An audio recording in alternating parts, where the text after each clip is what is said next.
Alright, I'm doing an example of a gravitation equation. Look at number 6 here, and if you want to pause the video so you have time to write the question down, because this is not going to stay here. So the two bowling balls, each with a mass of 6.8 kilograms, are 1.00 meters apart. Compare the weight of the first ball with the gravitational force exerted on it by the second ball. So, I have two masses.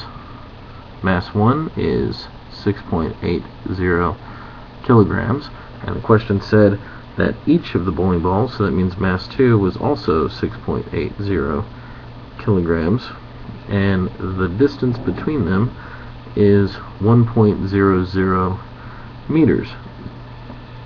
Now, it wants us to compare the force of ball 1 on the force of ball 2, the force of ball 1 on ball 2, and the weight of ball 1. Now, as we discussed last week about weight, weight is the force of gravity, the force of Earth's gravity acting on an object, and it is equal to the mass times the acceleration due to gravity, m times g.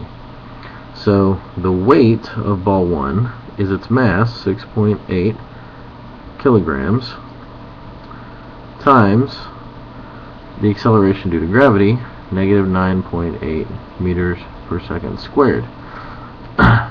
So we have 6.8 times 9.8 equals 66.64. And we have three significant figures, so that is Fg equals 66.6 newtons. Now, the force of ball 1 on ball 2, that force of attraction between them, F, comes from universal gravitation. F equals big G times m1 times m2 divided by d squared.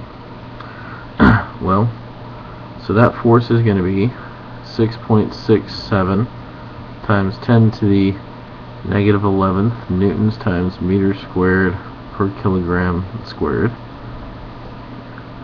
And mass 1 and mass 2 are the same, so I'm just going to do 6.80 kilograms squared, because I'm multiplying them together since they are the same, divided by 1 squared. So we really don't have to divide. So that gives me 6.67 times 10 to the negative 11th times 6.8 squared equals, divided by 1 squared gives me the same thing, so that is 3.08 times 10 to the negative 9th newtons. So if I'm going to compare these, then obviously the weight is considerably larger than the force of attraction between those two things, which makes sense because the Earth is considerably larger than the other ball.